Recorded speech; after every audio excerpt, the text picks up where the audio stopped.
Trigonometry basic foundation, but उसका use कहाँ है? एंगल ऑफ एलिवेशन, दूसरा आता है angle of depression. Unknown upon non, question में अगर वैल्यू √3 की गिवन है तभी यूज करना, अदरवाइज टेंशन मत लेना। मैं ये भी नहीं कैलकुलेट कर पा रहा हूँ, ये भी नहीं कैलकुलेट कर पा रहा हूँ।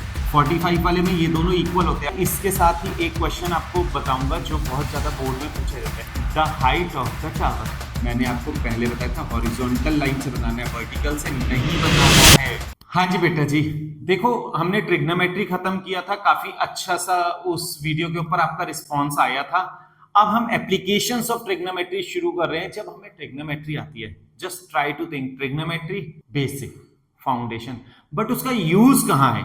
अब हमें अगर यूज समझ में आ रहा है तभी तो हम कुछ ज्यादा अच्छा सोच पाएंगे। जब तक मुझे यूजेस ही नहीं पता तो मैं क्या करूंगा? तो चलो यूजेस को समझने के लिए हम आगे बढ़ते हैं। तो पहला स्टेप, यहां दो चीजें आती है, एक होता है एंगल ऑफ एलिवेशन, दूसरा आता है angle of depression. Angle of elevation क्या हुआ?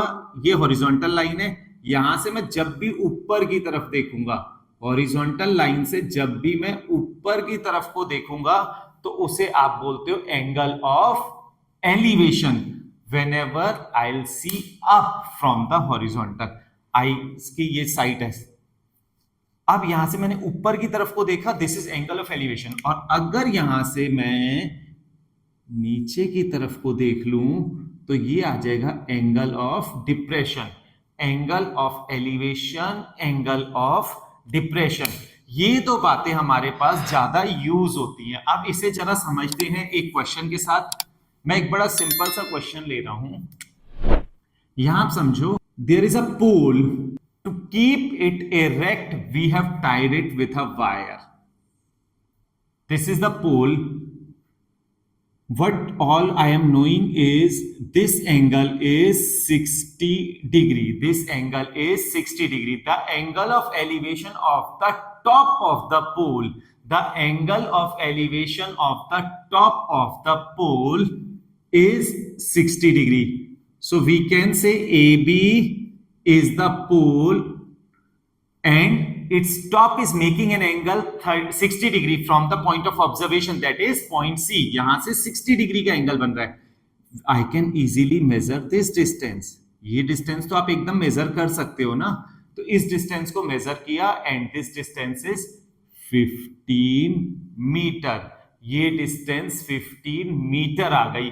अब आप सोचो, मुझे height of the pole find करनी है। हाइट ऑफ पोल फाइंड करनी है, मैं हाइट ऑफ पोल फाइंड करने के लिए पोल के ऊपर तो नहीं चढ़ूंगा, अगर ये ट्री होगा तो मैं ट्री के टॉप तक तो नहीं चढ़ूंगा। तो उस केस में क्या है, हम यहां पे ट्रिग्नोमेट्री लगाएंगे। मैं एच कैलकुलेट कर रहा हूं in triangle A B C. Always right, जब भी आप क्वेश्चन सॉल्व कर रहे हो आप ये बात जरूरी लिखना किस ट्राइंगल में आप मूव कर रहे हो, क्योंकि अभी आगे बढ़ते हुए क्वेश्चंस में ट्राइंगल्स बढ़ते रहेंगे। In triangle ABC, right angle ये जरूरी होना चाहिए। इन ट्राइंगल एबीसी, अब देखो I need to find perpendicular, perpendicular upon given part is base, यानी मैं ऐसे बोलता हूं इसे unknown upon known. Unknown is perpendicular, known is base. Perpendicular upon base is tan theta. Now perpendicular is h and base is 15 equals to tan 60। h will be equals to 15 tan 60 and value of tan 60 is under root 3, so it will be 15 under root 3 meter। अगर मुझे कहेगा simplify करने के लिए तो मैं आगे simplify कर दूंगा।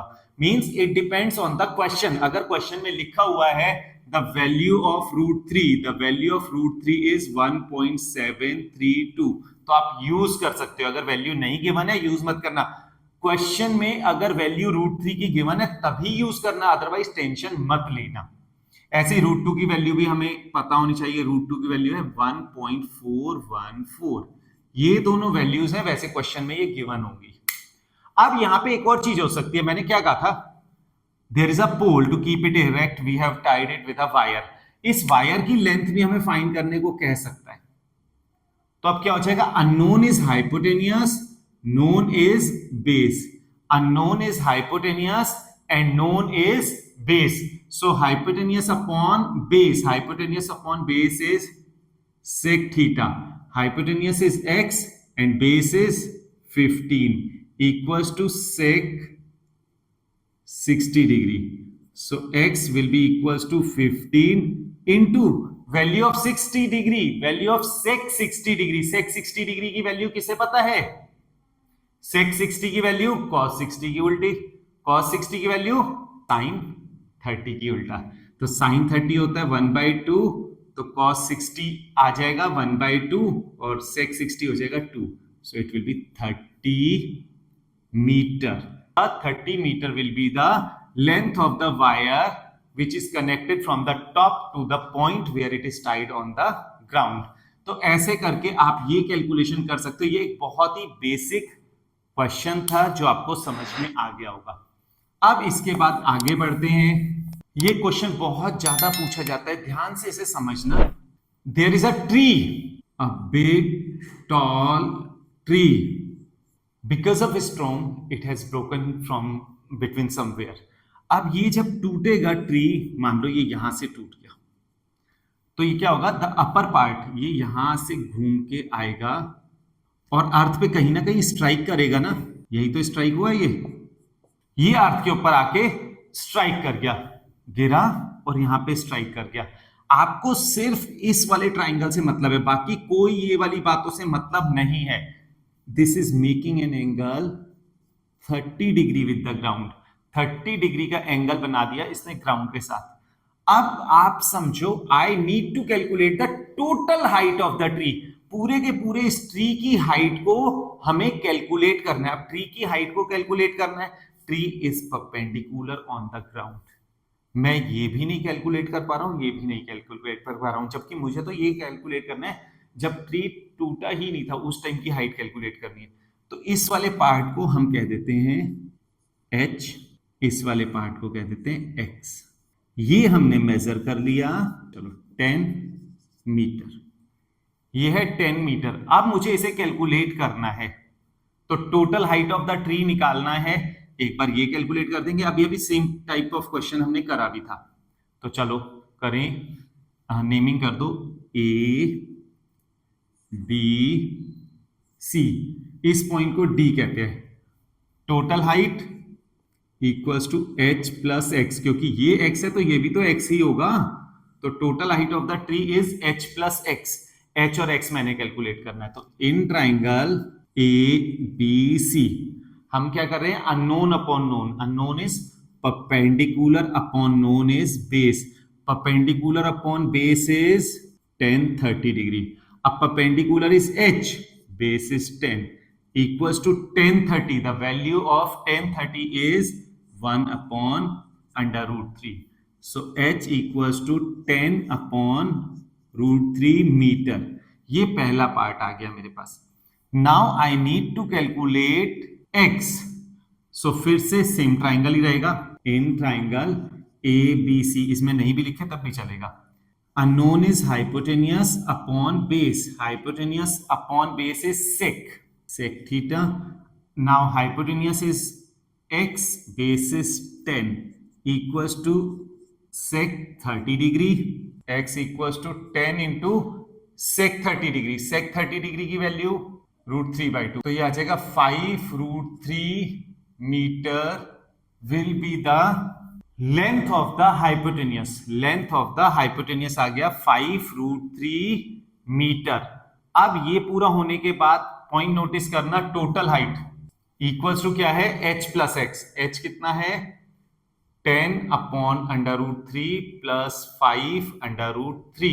आई am taking LCM as √3. 10 plus 5 into √3 into √3 हो गया 3. 10 plus 15 upon √3, 25 upon √3 metre was the total height of the tree. आप इसे चाहो तो सिंप्लीफाई कर लो, और सिंप्लीफाई करना यानी रेशनलाइज करो. √3 मल्टीप्लाई √3 डिवाइड 25 √3 अपॉन 3 हो जाएगा. जितना आप इसे सिंप्लीफाई करना चाहो, मुझे लग रहा है यहीं छोड़ देते हैं. इतना मीटर बहुत ज्यादा जरूरत है. वैल्यू दी होगी अगर √3 की, तो आप वो पुट करके इसे सिंप्लीफाई कर सकते हो. क्वेश्चन अच्छा है, एक बेसिक सा क्वेश्चन है. अब एक क्वेश्चन लेते हैं, दो ट्राइंगल्स में जाएंगे हम. अब दो ट्राइंगल में जाने वाला क्या हुआ, ये देखो, ये नोटिस करो. there is a building. When I was observing it from a point, its angle of elevation was 30 degree. After moving 10 meters towards the foot of the tower, building, sorry, tower बोल गया हूं. Point notice करते हैं फिर से एक बार. What happened? I was observing the top of that building from point A, and the angle of elevation was found to be 30 degree. Now I have started moving towards the foot of the building. After moving a certain distance, I was finding that the angle of elevation of the same building from this point B is 45 degree. I need to calculate the height of the building. ये पूरा question में given होगा. इस point को हम इस length को x suppose कर लेते हैं. क्वेश्चन का स्टेटमेंट अब मैं बनाता हूं, जरा ध्यान देना. When observed from a point, a building whose angle of elevation was found to be 30 degree. After moving 10 meters towards the foot of the building, the angle of elevation changes to 45 degree. Find the height of the building. अब देखो यहां दो triangle बने. दो triangle क्यों कह रहा हूं? बनने को तो ज्यादा बन रहे हैं, लेकिन दो राइट एंगल ट्राइंगल है. तो first time I am moving in triangle BCD. ध्यान दो, 10 45 है ना इस वाले में, is equals to perpendicular h upon x. 10 45 is 1. 10 45 is 1. 1 is equals to h upon x. So h will be equals to x. 45 वाले में ये दोनों इक्वल होते हैं. अभी इसके ऊपर एक एप्लीकेशन पे डिस्कस भी कर देंगे. ये आ गया हमारे पास h equals to x. Next time I am moving in triangle ACD. अब क्या आएगा? 10 30 डिग्री.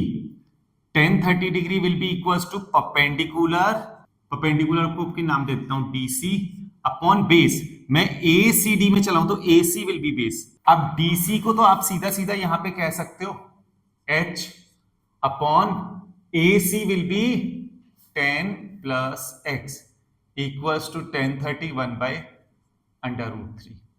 क्रॉस मल्टीप्लाई कर देते हैं. 10 plus x equals to h under root 3. I need to calculate h. तो x की वैल्यू पुट कर सकते हैं. x can be written as 10 plus, आपने नोटिस किया ना, x and h both are same, so x can be written as h equals to h under root 3. 10 will be equals to h root 3 minus h. इस h को उधर ले गए. 10 is equals to root 3 minus 1 into h. So h we are getting 10 upon root 3 minus 1. इसे rationalise कर देते हैं और ज्यादा स्पेसिफिक आंसर के लिए. Under root 3 plus 1 upon under root 3 plus 1. तो denominator will become 10 under root 3 plus 1 upon root 3 square minus 1 square. a minus b a plus b, a square minus b square. 10 under root 3 plus 1 upon 2.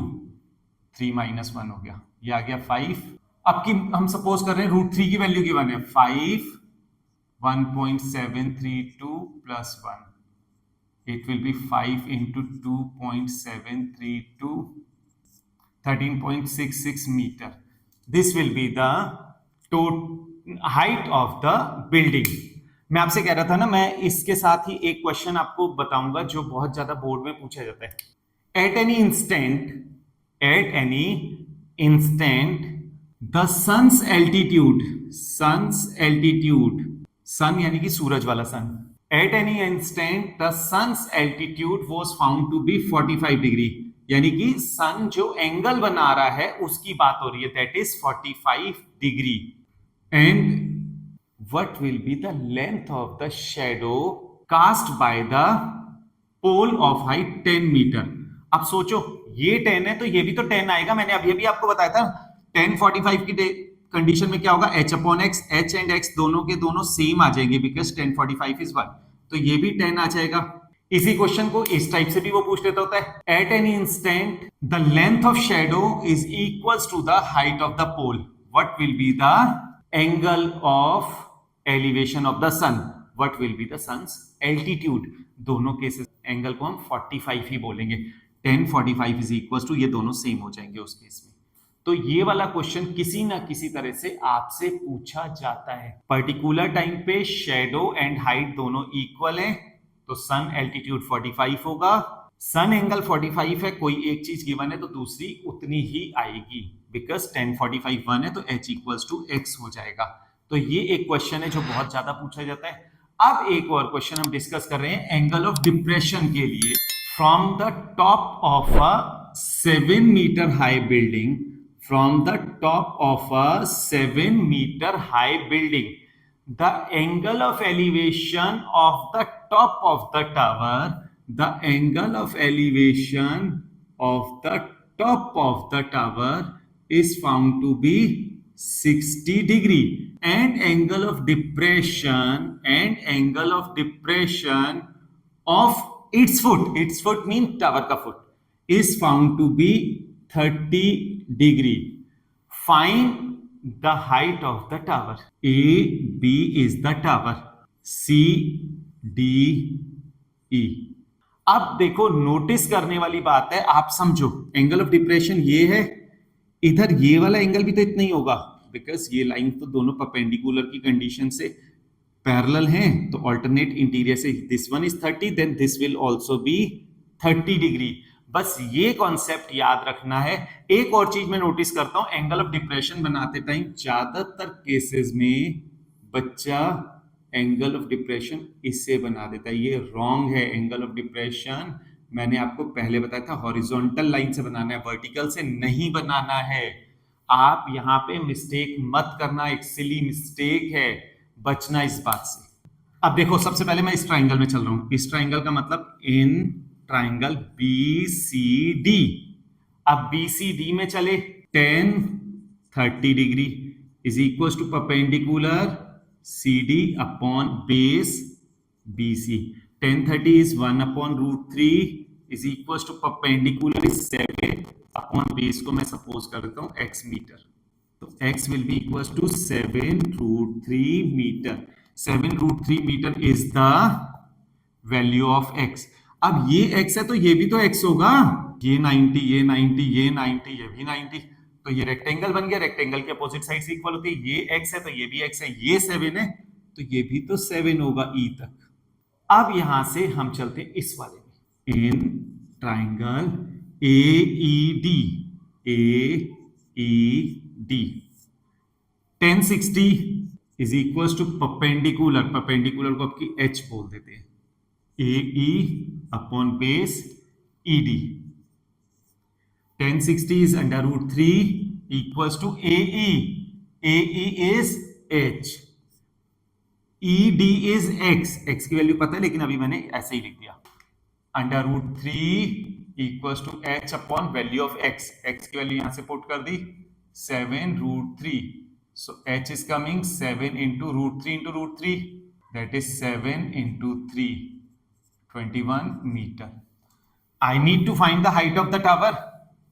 Height of tower क्या हो जाएगा, AB, that is AE plus EB।